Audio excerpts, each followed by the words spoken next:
Nos ponemos de pie por el tema de las distancias, que hay un solo sitio, y bueno, nunca he hecho una presentación así de pie, digo yo que me apañaré.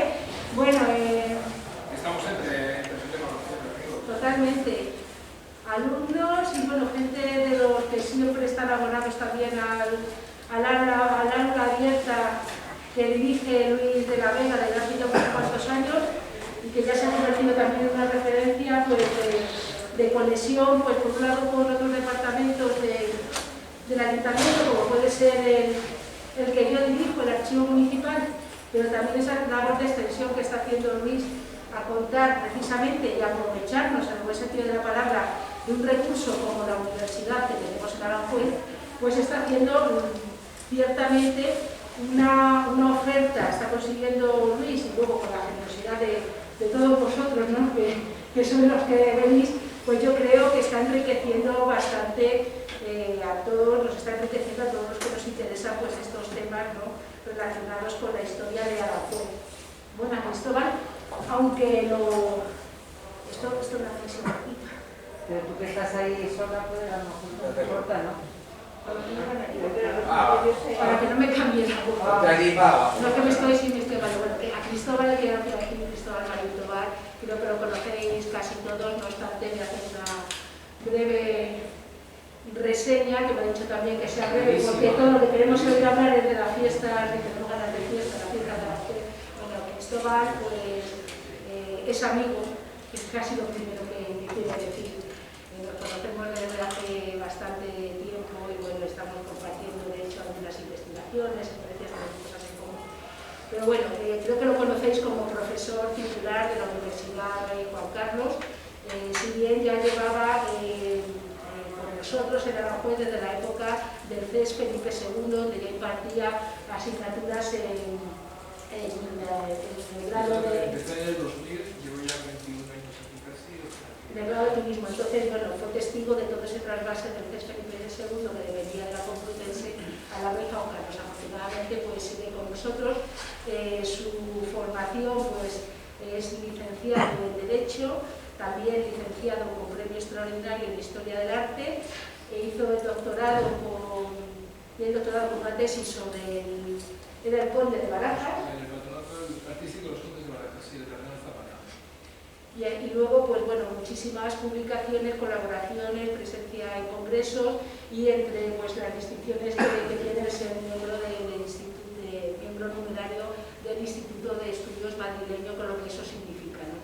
El poder estar investigando desde una institución pues, de tanto prestigio en lo que es Madrid.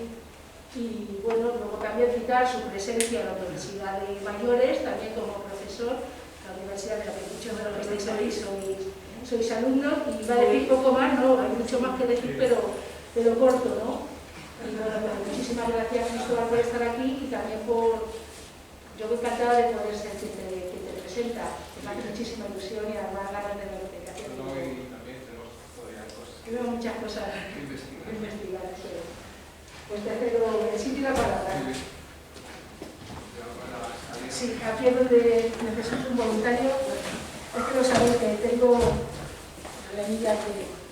Muchas gracias. Subir, subo bien, pero bajar. Ya estoy abajo. Muchísimas gracias. Genial. Bueno, pues hola, si me permitís, ¿alguien tiene algún problema que me quite la mascarilla? ¿Hay distancia? ¿Vale? Es que así se me va a oír, creo que se me oye mejor. Bueno, pues muchísimas gracias por la invitación, Luis. Yo estoy encantado de estar aquí en Aranjuez. Ha sido mi casa durante 21 años y espero que lo siga siendo a través de la universidad, y no solamente eso, sino que ya antiguamente mi madre investigaba, Virginia Tobar, investigó mucho Aranjuez, y me parece un lugar excelente para hablar precisamente de la fiesta cortesana. Entonces yo os voy a hacer un pequeño repaso de cómo fue la fiesta en la Casa de los Austria, la Casa de los Borbones. Veremos un poco los toros también y lo que era el teatro, para ver no solamente la fiesta cortesana, sino también ver cómo esas fiestas donde participaba de algún momento la realeza tenían parte también aquí en Aranjuez. Entonces, a partir de ahora, yo creo que les he dicho que enfoquen sobre todo las imágenes, que por eso me las he currado. Y bueno, vamos a ir viendo lo que era la fiesta cortesana. Porque la fiesta cortesana, en términos generales, era una fiesta que tenía varios propósitos, algunos calculados y otros se llevan un poco de las manos de los organizadores, a veces por exceso de gasto o porque podía haber algún acontecimiento luctuoso. Sabemos que había aglomeraciones donde incluso podía haber muertos. Aquí tenemos ejemplos en cómo se celebraron los Juegos de Cañas en la Plaza Mayor de Madrid. Tenemos como también esa fiesta cortesana, especialmente entre el 17 y el 18 se buscaban lugares públicos como la misma plaza, pero para hacer fiestas de toros. Y en ese sentido era todo para ensalzar la monarquía, es decir, todo era una especie de propaganda donde la figura del rey, ensalzar a lo mejor las glorias de un reino que no eran tales, porque se vendía al pueblo pues una magnificencia que muchas veces rascaba si no existía. Entonces, para ese tipo de fiestas, que no solamente son privativas de España, he querido traeros también alguna imagen aquí en Bruselas, con la fiesta Nuestra Señora del Bosque, se aprovechaban todas las posibilidades de la naturaleza, del arte efímero, de la iluminación, donde participaba también el pueblo. Algunos nobles se dejaban ver con el pueblo. Aquí tenemos también el Amberes en una mascarada. ¿Vale? Y buscaban todas las posibilidades, yo os he dicho, del arte efímero. Por ejemplo, esta procesión es muy interesante en Bruselas, donde vais a ver todos esos carros que formaban una cosa que estamos estudiando ahora, un proyecto de investigación del arte efímero en la fiesta barroca. Pues esto es una cosa que también quiero reconstruir, ¿no? Queremos pues estos carros alegóricos, todas esas posibilidades que tenían de la música. Aquí, por ejemplo, en Aranjuez, una maravilla contar con la naturaleza, el canto de los pájaros, la lluvia, el agua de la corriente de los ríos. Ya veremos cómo Farinelli lo hace, ¿no? Entonces, todo esto, fijaros lo que era esta tramoya, mirar reconstruir un barco con esos tritones, es una cosa preciosa de la fiesta barroca. Entonces, por un lado, también servía para entretener al pueblo, es decir, también para hacerles olvidar un poco pues, la miseria diaria. Estamos sometidos a lo mejor a una presión por impuestos, etcétera. Entonces, el pueblo llano también tenía sus fiestas. Mirad aquí qué divertidos los caballitos, el unicornio que tenemos ahí al fondo. Entonces, el pueblo llano también tenía sus fiestas, es decir, junto a la fiesta cortesana había otro tipo de fiesta que estaba muy enraigada con las costumbres. Aquí tenemos el tocador de zambomba y les servía también para evadirse de la realidad, es decir, olvidar las carencias y las penurias que tenían y vivir en la idea que les transmitían los soberanos de que su reino era magnífico, de que siempre había una época mala pero podía venir una peor, y aprovechaban los carnavales, fiestas de carnaval contra la cuaresma, otros tipos de fiestas profanas. La iglesia ahí tenía también siempre algo que decir, como veremos más adelante. Entonces nosotros lo que vamos a ver, mirar estas tarascas, cómo se hacían, todo era muy entretenido para el pueblo. Entonces vivían durante un periodo de tiempo muy pequeño una ilusión de que estaban viviendo en unas circunstancias que generalmente no se correspondían con la realidad. Respecto a Aranjuez, que es lo que me interesa a mí, era un lugar de deleite. Entonces las fértiles tierras estaban regadas por el Tajo y la afluente del Jarama, como sabéis. Entonces tenía abundante pesca y caza. Esto lo he traído, aunque es de Cranach y está otro sitio real, pero mirad cómo es la idea del palacio, la idea de los ríos y cómo está la caza, cómo era el deporte de los nobles, cómo aprovechaban todo ese aspecto lúdico que ofrecía Aranjuez de sobra para realizar todo ese tipo de actividades. Y luego irá creciendo una pequeña ciudad cortesana. Entonces se hacen avenidas arboladas, se va creando todo ese, alrededor del palacio, todo un núcleo para el disfrute, para el paseo, para vivir todas las estaciones, ¿no? Porque Aranjuez lo que tiene bonito es que puedes vivir todas las estaciones de una forma diferente. La naturaleza siempre te está brindando una serie de posibilidades para disfrutar del paisaje. Y sobre todo lo que va a tener Aranjuez es el agua. Luego nacerá esa pequeña ciudad palatina con Bonavía, como veremos más adelante, hasta 1750, una ciudad palatina que va a tener una actividad bastante interesante. Pero claro, una de las ventajas que tiene Aranjuez es el agua, ¿no? Cosa que no tenía Madrid. Madrid tenía el Manzanares, que hasta los embajadores se reían de él, harían puentes enormes para un río que era un charco, el pobrecito mío, ¿no?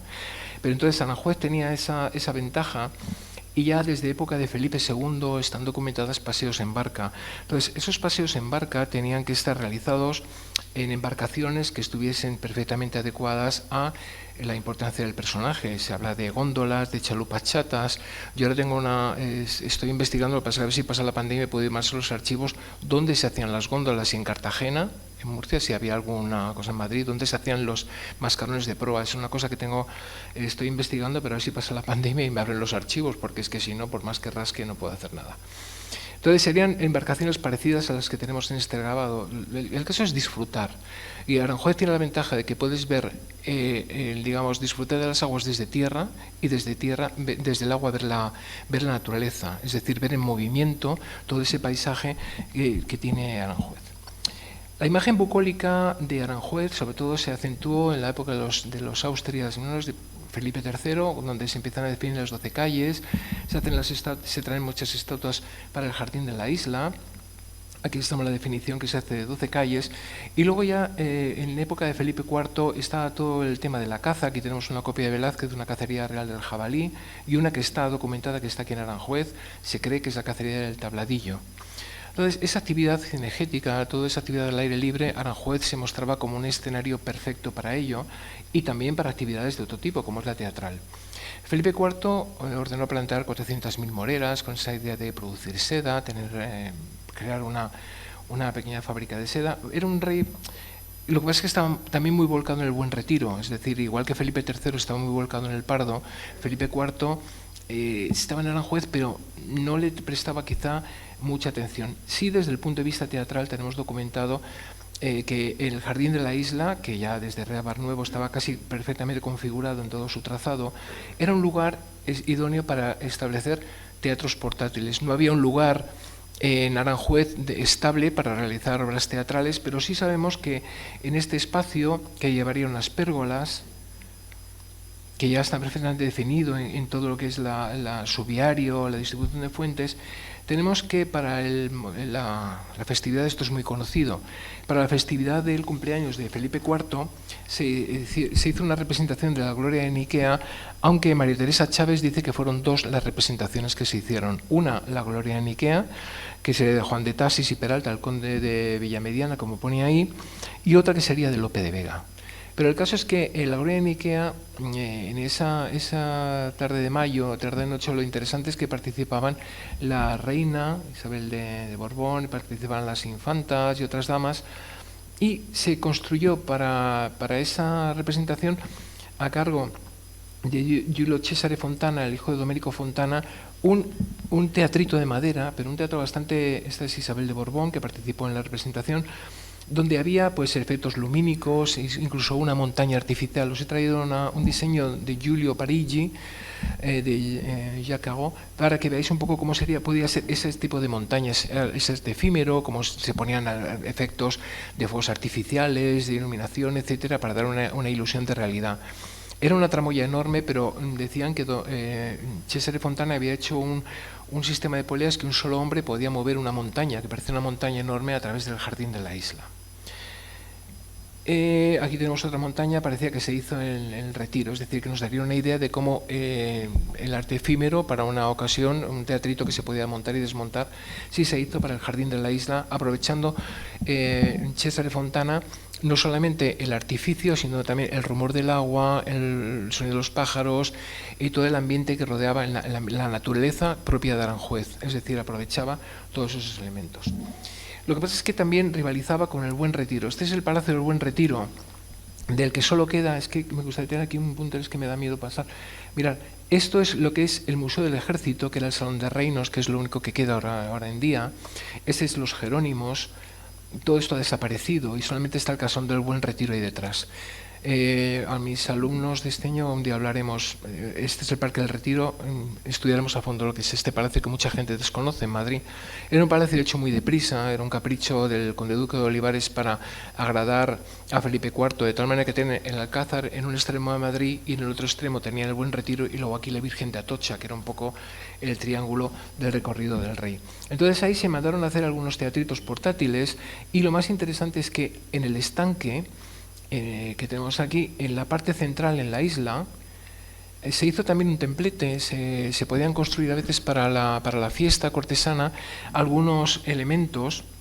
Entonces Gloria Neiva nos ha traído que para una fiesta, que tenemos aquí una obra de Calderón de la Barca a representar, como dice, en el estanque del Buen Retiro, se hacían tramoyas. Por ejemplo, Cosmelotti hizo una tramoya para representar en ese cenador central, y luego los reyes irían en unas góndolas que se hicieron traer de Nápoles, que se le encargaron al virrey duque de Medina de las Torres. Entonces los reyes estarían en las góndolas, se representaría alguna obra teatral en ese centro del estanque del Buen Retiro, etcétera. Entonces, para que nos demos cuenta de que las posibilidades que rinde la naturaleza para realizar obras teatrales, la fiesta cortesana, etcétera, si buenas eran en el Buen Retiro, mucho mejor eran en Aranjuez, pero en ese momento, porque Aranjuez sobre todo era mayo-junio, cuando venían los reyes con los acompañantes, que era la época de mayor esplendor del Real Sitio. Se crea el mar de Ontígola. Felipe II tenía la idea de crear un mar artificial, como se crearía más adelante en La Granja, un mar elevado para que la fuerza del agua alimentase todas las fuentes, también para el Real Sitio, ¿no? Toda la zona de San Pascual, etcétera. Este es el mar de Ontígola. Y allí paseaban en barca. Había también un islote con un pequeño cenador, un embarcadero, etcétera, en medio.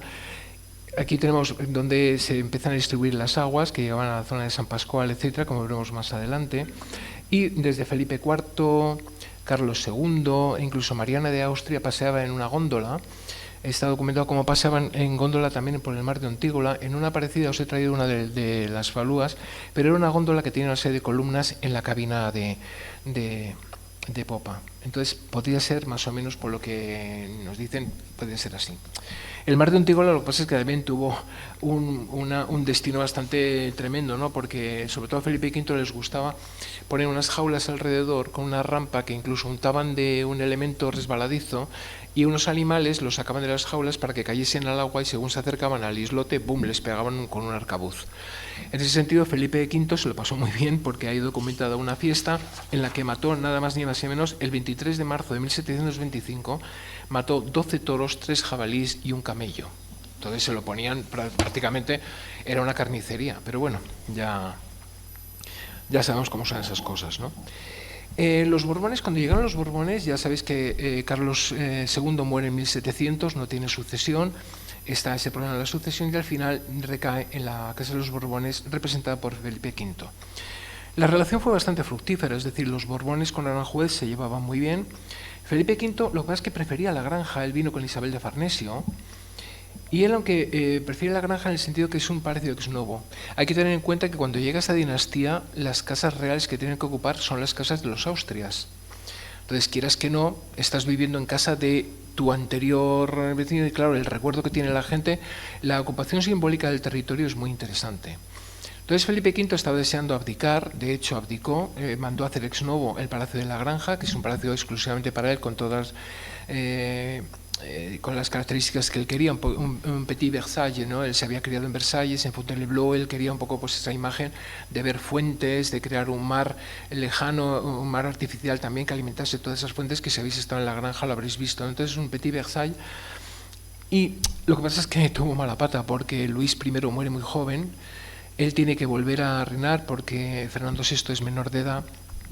En cambio, Isabel de Farnesio sí tenía algún interés por Aranjuez y mandó a hacer cosas como el gran parterre trasero, que es todo ya de origen, es un jardín más francés. Es decir, toda esa parte del parterre que veis aquí, todo esto a cargo ya de toda la familia Botelot, todo tiene ya un espíritu más francés. Había un pequeño teatrito, un teatrito portátil, decían, con 3 mutaciones en la pieza inmediata donde comen sus majestades. Seguramente estaría, porque nos hablan de la parte baja que da al parterre. Entonces, en alguna de estas estancias habría un teatrito portátil que se montaría y se desmontaría, que lo haría Bonavía. Sin embargo, toda la actividad teatral volvemos al Buen Retiro, porque allí sí que se mandan a hacer unos teatros por la parte del Casón y un teatrito portátil con unas mutaciones en el Jardín del Rey. Estos jardines recoletos son jardines pequeños que corresponden, hay un jardín de la reina, un jardín del rey, para que paseen la reina, el rey con su séquito, etc. Entonces, en este pequeño jardincito, bueno, pequeño, quiere decir que todos tienen, como veis, una fuente central y una serie de parterres. Entonces, el Jardín de la Reina, el Jardín del Rey, el Jardín del Caballo. Esta es la estatua ecuestre de Felipe IV que está hoy en el Palacio de Oriente, de lo cual no queda nada, porque de este palacio ya os he dicho que solamente queda lo del Salón de Reinos, que fue el Museo del Ejército, hasta que se lo llevaron a Toledo. Entonces, esa idea de crear teatritos portátiles con unas mutaciones, quiere decir con cambios de todavía no estamos preparados para las grandes tramoyas, para grandes tramoyas que van a venir más adelante, cuando en Aranjuez se empiece ya a establecer el teatro, el maquinoso, y no se puede entender el teatro en Aranjuez y la fiesta en Aranjuez sin contar con el castrato, con Farinelli. Farinelli va a venir de mano de Isabel de Farnesio. Se cree que él vino con Bárbara de Braganza y con Fernando VI, pero no, ya Isabel de Farnesio le contrató para hacer de musicoterapista, tanto para Felipe V. Él vino de mano de Isabel de Farnesio, esta mujer que luego es malísima, pero ya hablaremos de ella. Entonces, tanto Felipe V como su hijo Fernando VI caían en melancolía, tenían depresiones, tenían episodios también de cierto decaimiento, y parece ser que con los cantos del castrato eso les servía de terapia.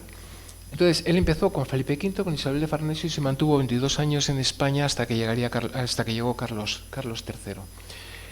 Llegan a reinar, ya por fin, ya es mayor de edad Fernando VI, se celebró mucho la llegada de Fernando VI y Bárbara de Braganza al trono de España. De hecho, tenemos aquí, fijaros, la fiesta cortesana, lo que se hizo en Sevilla, por la fábrica de tabacos, hizo toda esta fiesta cortesana con arte efímero, con estos carros. Vemos son muchos, os he traído solamente unos cuantos. Aquí vemos el carro principal donde aparecen los retratos de los reyes, aquí donde está el puntero. Bueno, los veis aquí. Es que yo me llevo fatal con estos chismes. Bueno, ahí están los retratos de los reyes, vemos ahí la Catedral de Sevilla, cómo se sacan tapices, cómo se orna la ciudad, como toda fiesta cortesana de ese momento, con ese de carros, de mojigangas, todas las representaciones pues del Parnaso, de la música, del agua. Vemos aquí como hay un Pegaso, una montaña artificial y otra fuentecita aquí arriba, ¿vale? Para deleite de todos los personajes que se iban asomando por las ventanas y van colgando los mejores tapices y elementos para celebrar la llegada de unos nuevos reyes. Volvemos a Aranjuez. Entonces, Fernando VI y Bárbara de Braganza estaban muy pendientes de las posibilidades lúdicas que tenía Aranjuez. Ellos tuvieron un reinado de paz. La suerte que tuvieron es que durante unos 13, 15 años no hubo ningún tipo de guerra ni problemas, sino que ellos pudieron disfrutar de lo que era Aranjuez, y sobre todo ella tenía una gran cultura musical. Ella se había creado en la corte de Juan V de Portugal y su profesor de música fue Domenico Scarlatti, que vino aquí, porque ya sabéis que Domenico Scarlatti también en Aranjuez tiene un instituto y tiene alguna calle. Entonces Domenico Scarlatti venía con ella, y con ellos vino el interés por la ópera cantada completa. Entonces este es Domenico Scarlatti, que era profesor de música, estuvo aquí muchos años trabajando en Aranjuez, y gracias también a Carlo Boschi y Farinelli se fueron viendo todas las posibilidades de adaptar los teatros y los espacios a las nuevas tramoyas, los cambios, efectos de luces, una gran orquesta, etcétera, y lo que se llama el melodrama maquinoso, que también se adaptaron en Madrid el Coliseo del Buen Retiro y los Caños del Peral. Entonces, el Coliseo del Buen Retiro ya se empieza a hacer una gran distribución para adaptar esos teatros a lo que era la ópera italiana, sobre todo cantada entera. Esta es la planta del Coliseo del Buen Retiro, o también los Caños del Peral, que volveremos a él más adelante cuando hablemos de las fiestas más populares. Entonces, todo el ars teatrica se va haciendo cada vez más complejo, se cambian lo que son todas las decoraciones, se buscan efectos especiales. Aquí tenemos, por ejemplo, cómo se hacen, esto fue por el nacimiento de Fernando VI, ya se hacían esas representaciones al Buen Retiro, cómo simular el agua, el ruido, las cascadas, cómo podían los bajeles, para dar la sensación de mayor realismo al público, que estaba cada vez más deseoso de ver ese tipo de obras y que les sorprendiesen. Pues veis con esas grúas como de repente un personaje puede volar, puede salir volando, y todo con efectos pues de humo, etcétera, lo que era toda esa sorpresa, ese espectáculo que estaba todo el mundo deseando ver. Y eso se va a llevar también a Aranjuez. Entonces, solamente quedaba establecer la época teatral, menos los meses de marzo y agosto. Había teatro todos los meses, los 10 meses del año, menos esos dos, marzo y agosto. a no ser que un hecho luctuoso quitase un luto, o por ejemplo el terremoto de Lisboa en 1755, o por ejemplo un hecho que fuese pues de alegría, el nacimiento de un infante o una infanta, pues entonces había una representación más. Se empiezan ya a repartir todo lo que son las partituras, los folletos forrados en seda. Aquí tenemos algunos que están en el Buen Retiro, pero en Aranjuez serían igual.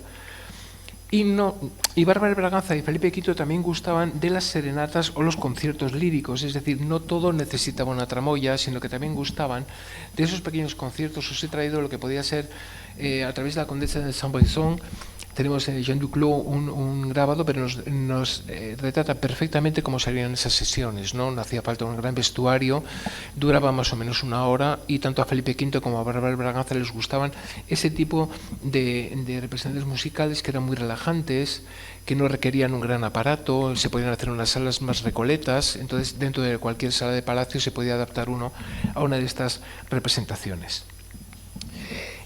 Farinelli estaba presente en todos estos acontecimientos. De hecho, tenía también asuntos políticos que ahora es muy largo de explicar. Por eso le dieron la Cruz de la Real Orden Militar de Calatrava. Y en ese Aranjuez que estaban haciendo con Bonavía, que se está configurando, mirad aquí cómo está toda la plaza. No consigo el puntero, pero bueno, veis el palacio abajo y cómo se está configurando un poco lo que es la plaza de San Antonio. Luego lo que aparece ahí con el número 12, y luego ahí está el jardín de Isabel II. No se llegó a completar ese edificio, pero había una idea ya de ir completando, configurando esa pequeña ciudad palatina con los tridentes, tanto el delantero como el trasero, y ahí se le hace una casa a Farinelli. Contamos con de Francesco Battaglioli, aparte de unos cuadros muy interesantes que nos dan información de cómo eran esas fiestas cortesanas el día de San Fernando, que era el día grande. Tenemos para algunos telones de fondo, se ha hecho una reconstrucción de cómo podía quedar esto en un jardín, cómo podía ser esa representación, porque ya os digo que desde el momento no teníamos un teatro grande estable en Aranjuez, y son muy numerosos. Fijaros lo aparatoso de todas estas, de Dídone, de la Miraplacata, que esta también se representó en el Buen Retiro.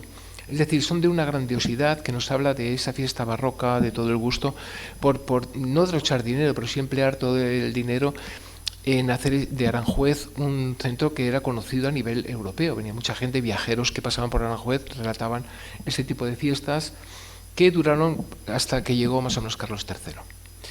También se limpiaba de cañas, de cañas, de piedras, de fango, toda la ribera del río. Entonces Farinelli mandaba poner una vez hasta 60.000 fanales. Entonces cuando caía la noche todo se reflejaba en el agua. Pasaban las falúas y la gente también estaba todo pensado para que disfrutasen por la orilla. Iban paseando, veían los efectos de las luces y oían a los músicos desde las barcas, sobre todo cuando se creó la escuadra del Tajo. Llegaban hasta este puente de barcas, que lo tenemos ahí, que no veis un poquito el puente que estaba formado por barcas, ¿vale? Entonces antes del Azud llegaban ahí, vemos la parte del palacio todavía no se ha transformado. Eso os he traído para ver cómo había unas pérgolas de la isla, pero también se podían celebrar este tipo de bailes dentro de lo que es el jardín, que no necesitaban un gran aparato, y cuando venía el buen tiempo, que en Aranjuez era magnífico en los meses de mayo y junio, nos podemos hacer una idea de cómo podían ser esos bailes, donde participaban los cortesanos o incluso las cortesanas de caza. Tenemos esto de Flipart, 2 damas de la corte disparando con su séquito. Entonces podemos hacernos una idea de lo que puede ser una jornada de caza en Aranjuez o unos bailes dentro de lo que es el jardín de la isla. Entonces vinieron muchos músicos, estaba Metastasio, tenemos aquí a Farinelli, es decir, todo un grupo, Amiconi, estaban todos volcados en hacer de Aranjuez un lugar de referencia para la ópera y la fiesta cortesana, sobre todo en los meses de primavera entre mayo y junio, y festejando especialmente el 30 de mayo la festividad de San Fernando. Una de las cosas más muy conocidas y donde participó la reina, era un complot entre la reina y Farinelli, era hacer la escuadra del Tajo, que tenemos una documentación porque el propio Carlo Broschi, Farinelli, hizo un relato donde hablaba primero en la primera parte del Buen Retiro, y en la segunda parte, como veis, en un segundo se manifiestan las diversiones que anualmente hacen los reyes nuestros señores en el Real Sitio de Aranjuez. Carlos Broschi en 1758, que es el año donde murió Bárbara de Braganza, y donde todo ya cambió. Es muy interesante porque nos habla cómo él está presentando pues, los planes para hacer tramoyas, para hacer vestuario, efectos especiales, fondos para una representación teatral. Mirar aquí los efectos especiales, como un personaje sale volando o aparecen efectos lumínicos, etcétera. Todo eso se encargaba Farinelli, y luego nos va a describir también el vestuario, como estamos viendo aquí. Y en unas aguadas nos hace una descripción de esa pequeña flota, que era muy chiquitita, pero era como era en miniatura, pero una flota muy completa. Entonces tenemos la Real, donde irían los reyes, con Farinelli y unos músicos. Él interpretaría unas arias que también se podían oír desde la orilla del río. Entonces tenemos la Falúa de Respeto, el Jabequetajo. Aquí en la fragata de San Fernando y Santa Bárbara, que son los santos de la onomástica de los reyes, irían hasta 15 músicos con diversos instrumentos para las jornadas que iban desde las 6, 7 de la tarde hasta las 9 de la noche, partiendo del embarcadero del Sotillo, iban deleitando a la gente que se acercaba a la orilla. Entonces oían las arias de Farinelli, y a medida que bajaba la luz, se iluminaba el río con los fanales. La verdad es que tenía que ser un espectáculo en vivo, dentro de esa naturaleza especial que tiene Aranjuez, ver esa pequeña flota, salir también la de Limpia, partir del Sotillo hasta el puente de Barcas. Entonces, Antonio Joly, que es un italiano que está especializado en vedute, en vistas. Tenemos una serie de cuadros que tiene alguna... Claro, para meterlo todo tenemos alguna incorrección geográfica, ¿no? El meandro del río no es así, el Sotillo no está precisamente en ese lugar, pero sí nos da una idea de cómo se iba creando ese Aranjuez palatino, donde está el embrión de la plaza de San Antonio. En este momento la estatua, que es de Fernando VI, ya veremos cómo Carlos III lo primero que va a hacer es quitarse a su hermanastro de medio. Vemos cómo se están creando esas grandes avenidas arboladas, cómo está naciendo esa pequeña ciudad palatina hacia la parte trasera. Vemos el parterre, está aquí un poco exagerado de tamaño, pero vemos cómo ya todo ese parterre con las fuentes de origen francés, el puente de Barcas, lo que es el Azuz, el palacio, y cómo va llegando esa pequeña flota que parte del Sotillo, y cómo la gente se acerca a la orilla, una orilla ya limpia de cañas y de todas esas cosas que arrastra el río, para que sea lo más transparente posible y para que el efecto de la luz y algunos fuegos de artificio sobre el agua duplicase la sensación de magnificencia de la flota, que va pues todos los meandros, y va por las distintas huertas, distintos territorios de Aranjuez. Aquí tenemos una vista de Joly que está más centrada en lo que es la parte del embarcadero, lo que es el río. Vemos algunas de las que hemos visto reflejadas, del Jabeque, etcétera, en ese meandro del río. Esto es de Brambila, como tenemos el embarcadero del Sotillo. Y algunas de esas falúas no son las que están en el museo, pero nos puede dar una idea de cómo serían esa pequeña flota. Podemos ver esto en el museo.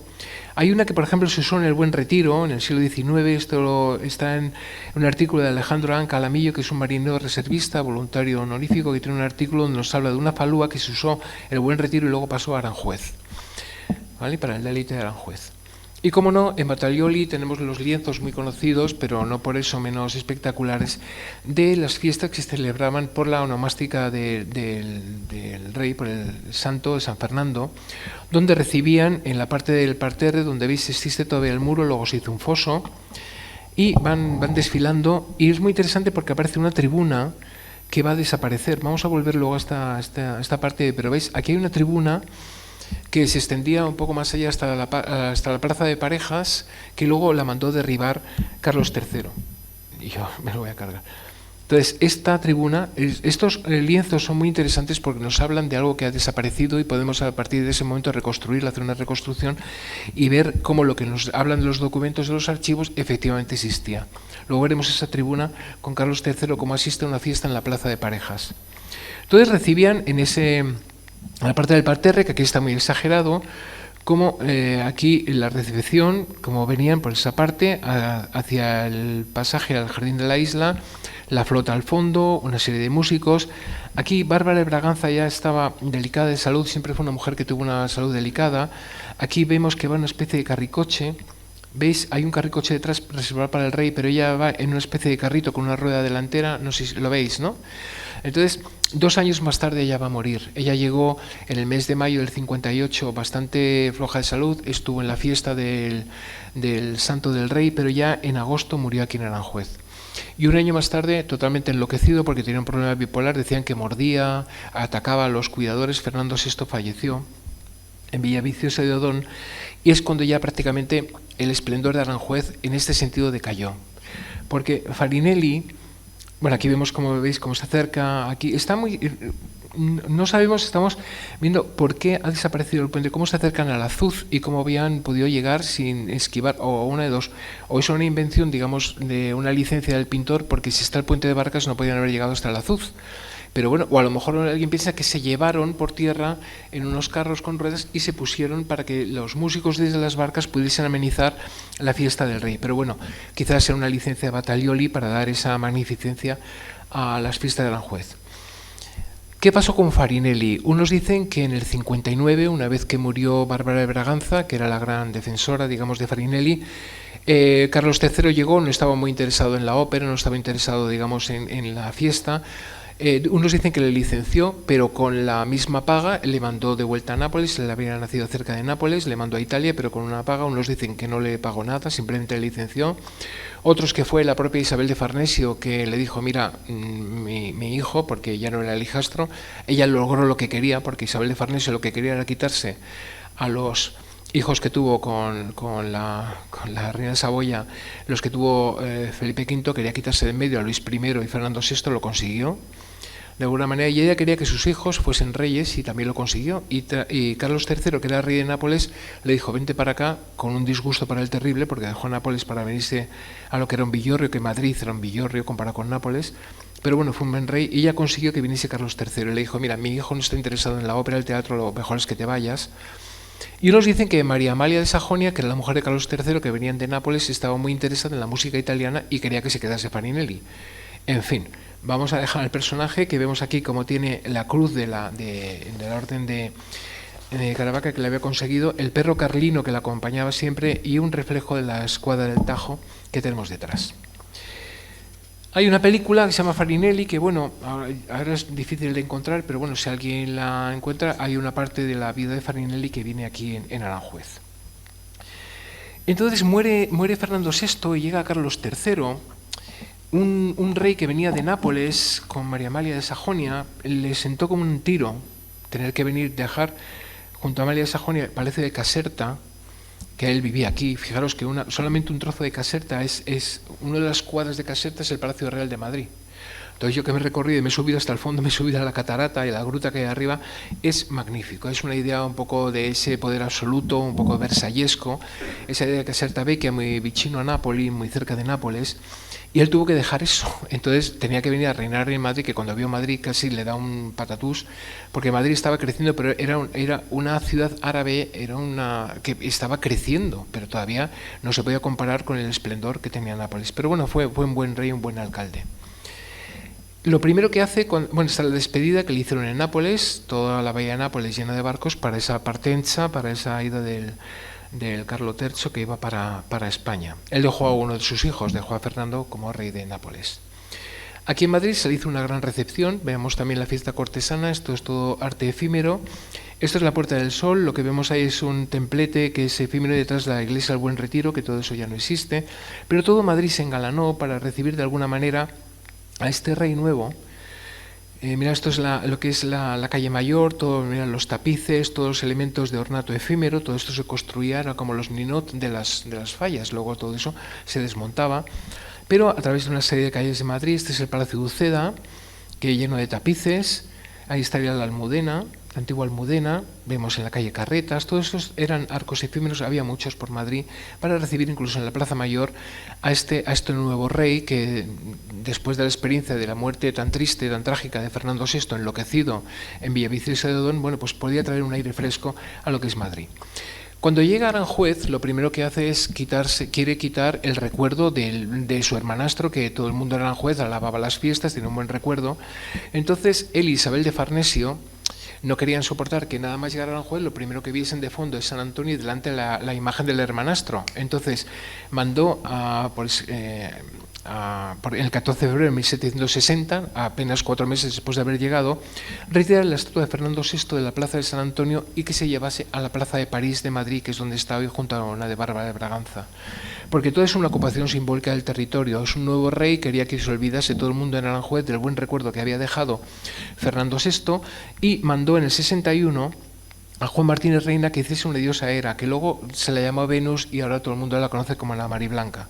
Entonces ya no tengo a mi hermanastro, ya todo el mundo se va a olvidar del rey antiguo y vamos a disfrutar del rey nuevo, que no va a tener el esplendor ni muchísimo menos que tenía las fiestas con Fernando VI y Bárbara de Braganza.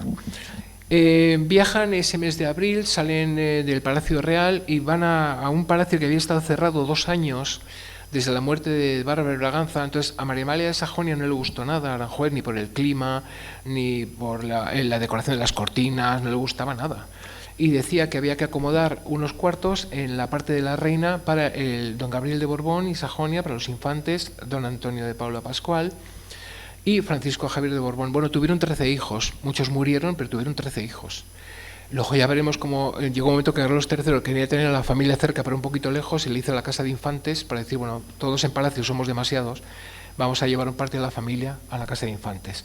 Entonces se le va a ordenar a Sabatini, que va a llegar en pocos meses después de que hizo el rey, para que en la zona, de las habitaciones que eran de la reina, esa zona que está encima de la cascada de las Castañuelas, que ya sabéis que a Bárbara de Braganza le gustaba mucho el rumor del agua y le hacía revivir la parte del rey, está en el otro lado, y la parte de la reina estaba justo donde estaba el río. Se hizo esa cascada artificial para que con el rumor del agua y sobre todo el buen tiempo de mayo y junio abriendo las ventanas, pues ese rumor del agua, lo que no nos hablan de los mosquitos, que también hay algún documento que nos habla que las plagas de mosquitos que había en ese momento y que eran también un infierno para la reina. Pero bueno, el caso es que en esa zona se tenían que hacer unas nuevas habitaciones para acomodar a los infantes, y no fue tan triste esa jornada, porque se hicieron una serie de fiestas, una el 6 de mayo por San Felipe, en honor al hermano de Carlos III, que era duque de Parma. Se hizo para el cumpleaños don Gabriel, que fue el primero que pasó en España, pero el último que pasó junto a su madre, porque la reina va a morir unos meses más tarde. También para celebrar San Fernando, por Fernando, uno de los hijos, el segundo que se quedó reinando en Nápoles, también se hizo una celebración el 30 de mayo, y luego se hizo un gran baile el 1 de junio, es decir, que no se cortó, digamos, la celebración no tenía nada que ver con los de Farinelli, sino que en un teatrito que había justo en la parte de abajo, cerca del parterre, entonces tenemos que localizarlo. Es que no os lo traigo porque hay varias documentaciones, hay algunos que sostienen que estaban en la parte izquierda, otros en la parte derecha, pero bueno, el caso es que era música de violín, que vino expresamente desde Nápoles junto a muchos de los invitados. Estaba Felipe Sabatini, que era un violinista venido de Nápoles, y sobre todo se interpretó música napolitana y música italiana. Recordemos que acaban de llegar los reyes de allí, entonces tenían que tener ese recuerdo. Entonces la jornada se acabó el 14 de junio más o menos, volvieron a Madrid y con órdenes de hacer una serie de cambios en el Palacio Real para quitar todo lo que era del anterior, de Fernando VI, y empezar con Bárbara de Braganza.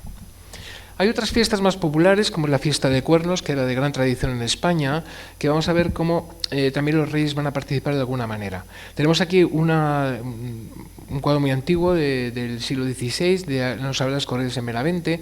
Se celebraron corridas de toros también en la Plaza Mayor de Madrid, que se cerraba para celebrar este tipo de efectos.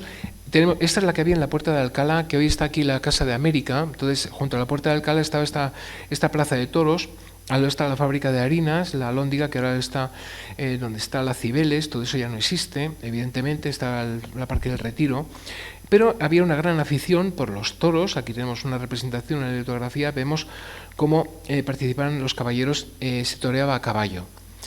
Pero con Felipe V van a llegar una serie de prohibiciones, sobre todo la de que practicasen el toreo a caballo los caballeros, y mira por dónde el prohibir a los cortesanos ese toreo a caballo implicó, o sea, el toreo a caballo estaba prohibido, que se hiciese el toreo a pie, y se hizo muy popular, y aparecieron figuras como Pepeillo. Os he traído algunas de las que se hicieron auténticos héroes, porque los percances que tuvo, se hicieron estampas. Goya, la muerte de Pepeillo, hizo la desgraciada muerte de Pepeillo en la Plaza de Madrid, en el 801, y apareció, por ejemplo, el Martincho, que decían que recibía lo que se llama portagallo a la hora de rodillas, pues antes lo recibía a los toros sentados. Bueno, pues había tal afición a los toros que, aunque Fernando VI también hizo prohibiciones para los toros de muerte, con la excepción de que si era para recaudar fondos para un fin benéfico se podían hacer algunas corridas de toros, cuando llegaron Carlos III y María Amalia de Sajonia no entendían para nada la fiesta de los toros. Ellos venían de Nápoles y para ella era un espectáculo muy cruel, pero decidieron hacer una plaza de toros obedeciendo a las peticiones de un grupo como el valenciano Bernardo Iznar, que dijeron que harían una plaza de toros subvencionándola a ellos y dando anualmente dinero a la Arca de la Corona. Y digo, bueno, pues vamos a ver esa primera plaza de toros, que podía haber intervenido Javier Marquet o Manuel Serra, no es seguro. Madalena Merlos y Ángela Madruga sostenían que era efímera, que era en madera, con algo de ladrillo, una base de ladrillo cubierta de teja, pero otros viajeros como Robert Twist o el Bernardo Domingo de Aguirre nos habla, bueno, aquí tenéis cómo se celebraban para recaudar fondos en la nueva plaza, el Real Permiso. Este es uno de los pasquines que se hicieron para esa inauguración de esa primera plaza de Aranjuez.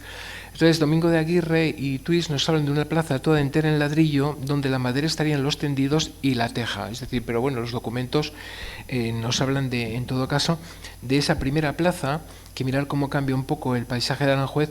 Mirad aquí los camellos los camellos siempre están presentes en Aranjuez, que es algo que a muchos viajeros les llamaba la atención, ¿no? Pero ya sabéis que la pezuña del camello pues daña menos en los campos.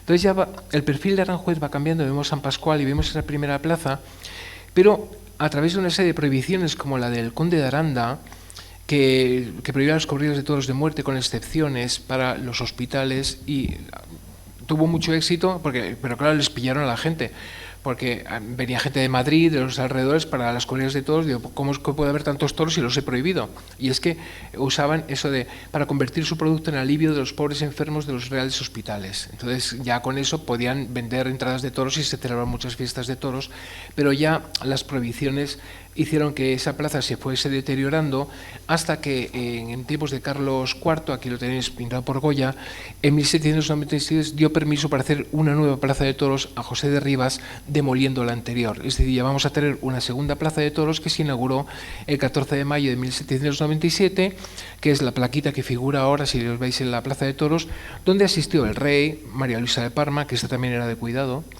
y parte de la familia real, ¿vale?, a esa plaza de toros, pero se quemó.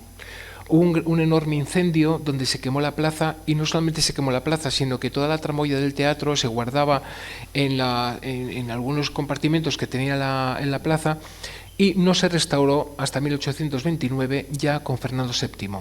Entonces ya mandó a hacer una nueva plaza a José Díaz Alonso, que podía ser aparejador o contratista según los documentos, y tenemos ya en 1833 cómo está perfilado Aranjuez y cómo aparece ya la plaza de toros, San Antonio, todas esas calles que ya, como ya sabéis, con el plan de Bonavía se va haciendo esa ciudad palatina.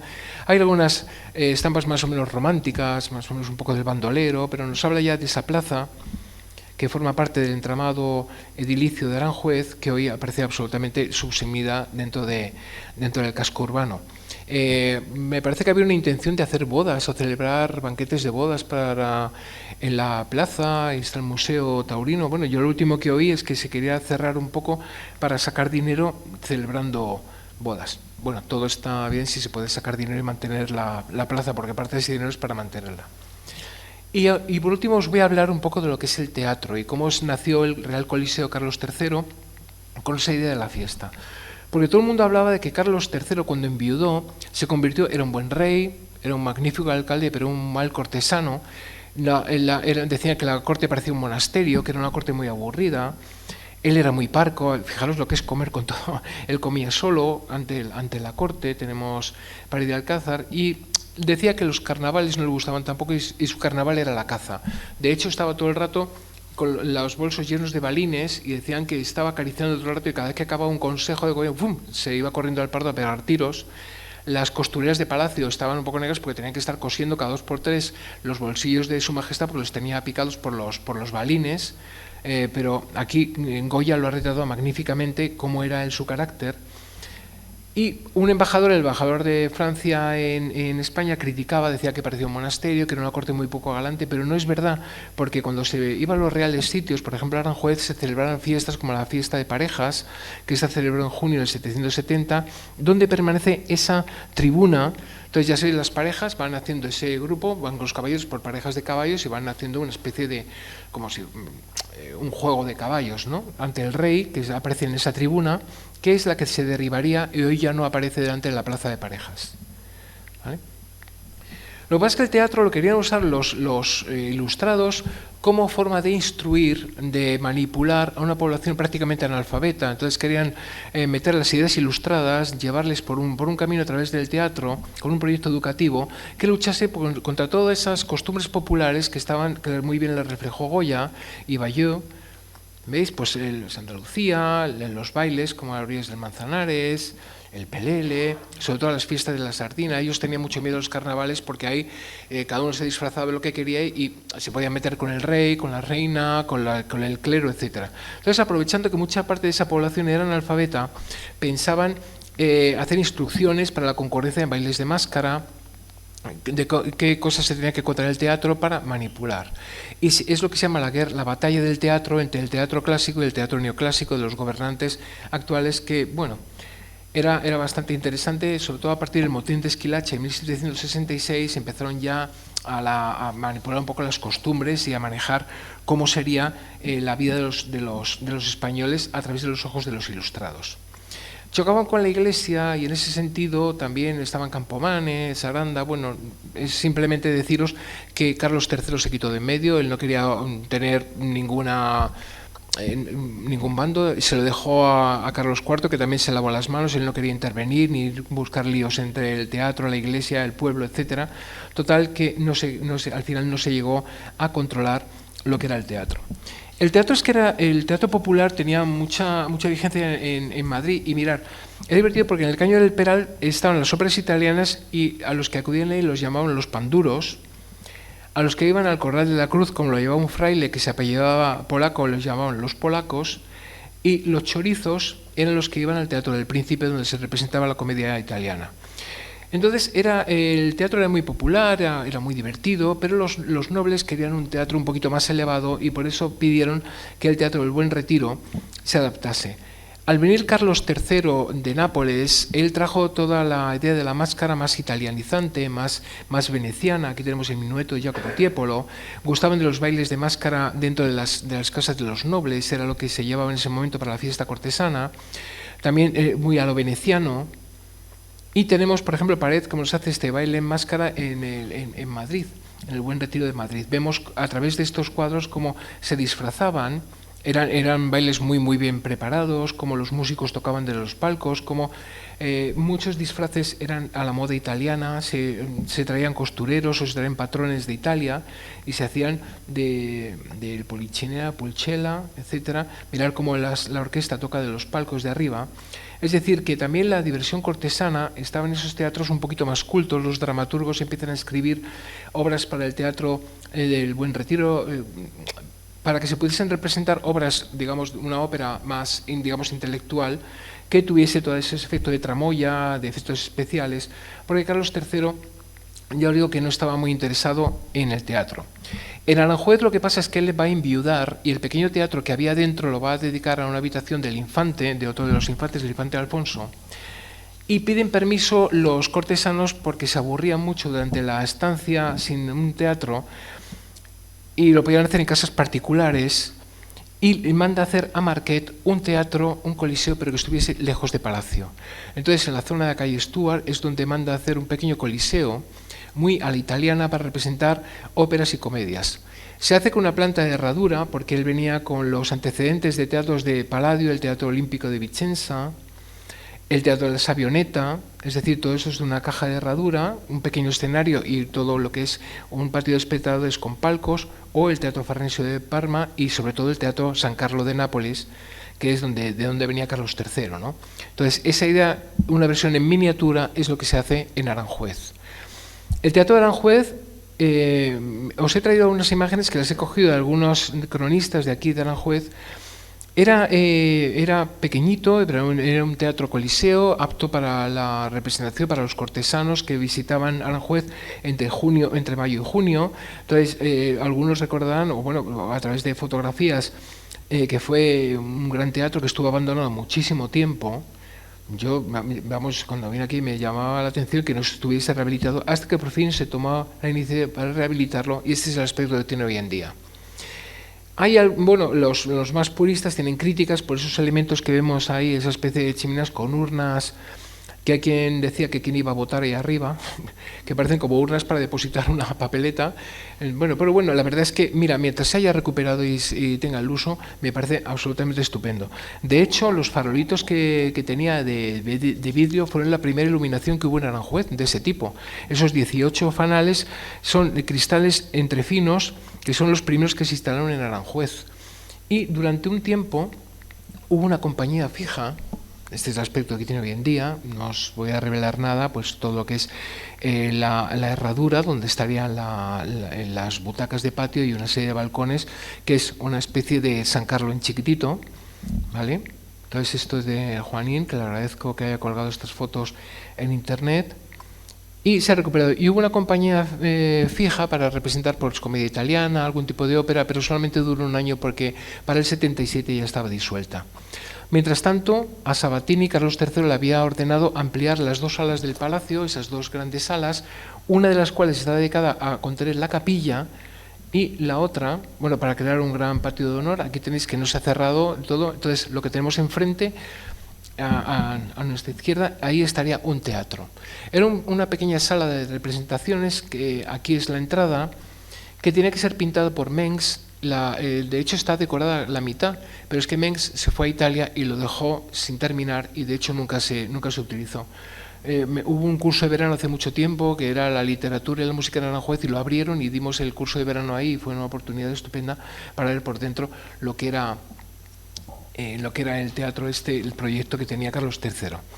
Luego ya se fueron celebrando algún tipo de fiestas, como esta la sección del Globo de Montgolfier en 1784, pero los acontecimientos políticos y otras circunstancias hicieron que ya las fiestas en Aranjuez, tenemos el motín de Aranjuez, ya sabéis, el 18 de marzo de 1808, todo lo que pasó hizo que la fiesta cortesana ya se fuese desplazando de Aranjuez, y hoy sigue siendo un escenario maravilloso, un fondo, digamos, de teatro estupendo para que sigamos representando pues la vida de los ribereños.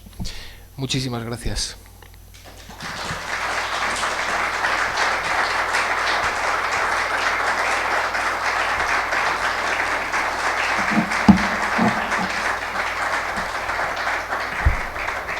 Bueno, pues espero haberos dado una visión un poquito rápida, pero un poquito amplia de algunas fiestas cortesanas y unas fiestas populares aquí en Aranjuez.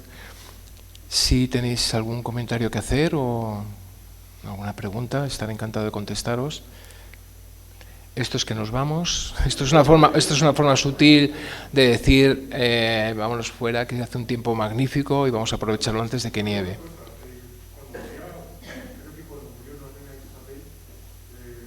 ¿Cuándo murió? Sí.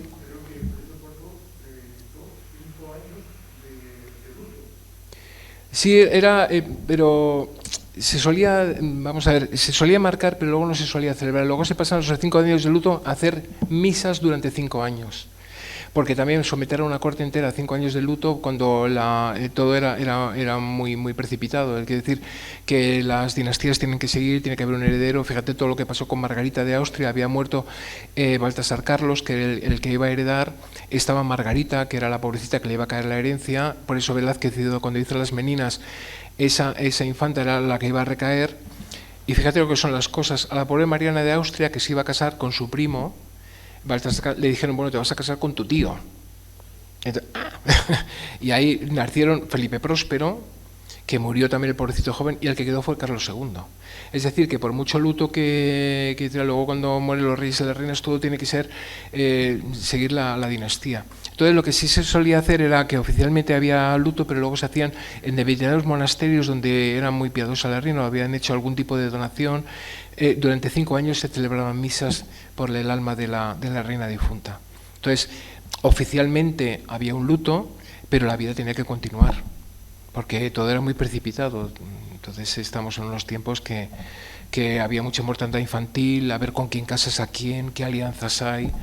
Entonces era bastante complejo. Te imagínate cuando llegó Felipe V, una dinastía nueva, una forma nueva, la hostilidad que hubo. Alguien que no hablaba, por ejemplo, el castellano, que no hablaba el idioma, le pasó lo mismo a Carlos I cuando llegó de Gante. ¿Quién es este pipiolo? Un chico, un alfeñique que hablaba alemán. Y bueno, las revueltas siempre hubo al principio contra los reyes, etcétera. Pero es una cosa.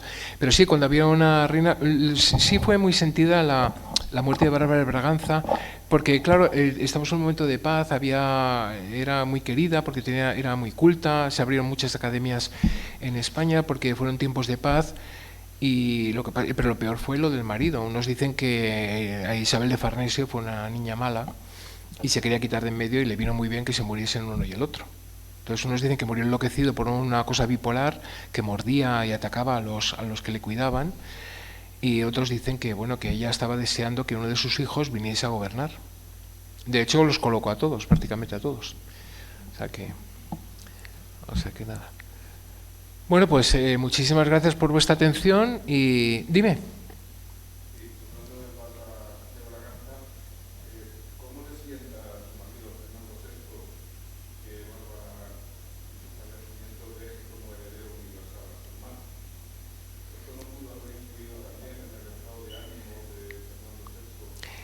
Es que, sí.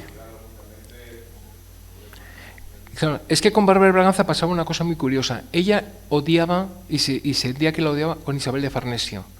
Y ella pensaba, dice, como se muera mi marido, igual que pasa con Luis I, yo me tengo que quedar con esta bruja, a ver qué va a ser de mí. Entonces ella se hizo hacer el Palacio de las Salesas Reales en Madrid, lo que es el Tribunal Supremo. Entonces ella hizo la iglesia de Santa Bárbara, hizo un pequeño monasterio para estar con unas monjas, porque generalmente era una reina viuda, se vestía de monja y tenía contacto con unas religiosas, una pequeña iglesia, un pequeño palacio y el monasterio. Pero va y se muere ella primero. Entonces, por eso quizá Fernando enloquece. Y ella tomó unas decisiones pensando que iba a morir primero él. Ella tenía el presentimiento de que ella se iba a quedar como reina viuda, entonces no sabía qué iba a ser de su futuro. Por eso tomó algún tipo de decisión que luego, claro, se quedó en nada al morir ella primero, porque nadie pensaba que fuese a morir ella. Entonces, fíjate que vueltas a la vida, ¿no? Queriendo huir de la suegra y al final el que enloquece luego es él. Una cosa bastante tremenda. Y luego Isabel de Farnesio, bueno, pues tiene algunos detractores, pero yo he leído cartas de embajadores que la llamaban la perra, la venenosa, la bicho, porque era una mujer muy ambiciosa. Ella cuando llegó aquí lo primero que hizo fue a la marquesa de Taxis, bueno, la mandó a cualquiera que se acercase, cualquier mujer, incluso la agarró del pelo, bueno, era tremenda. Hasta la princesa de los Ursinos la tenía enfilada y logró que la largasen de la corte de Madrid.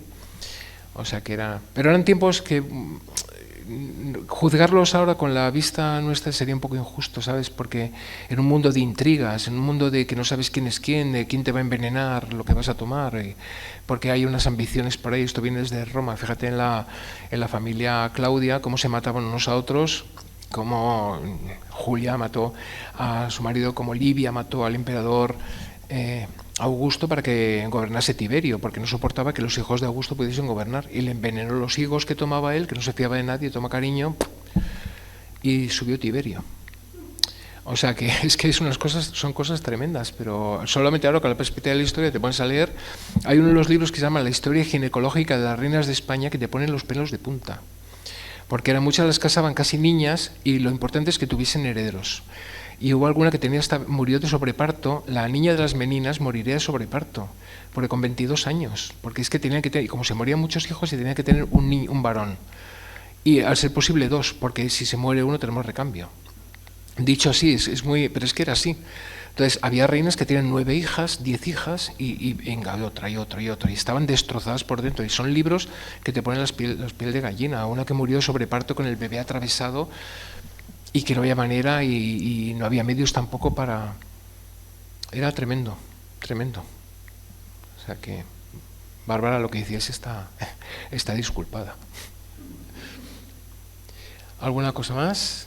Pues si no, pues muchísimas gracias por vuestra atención Y nada, a mis chicos os veo el jueves. y nada, muchísimas gracias por todo.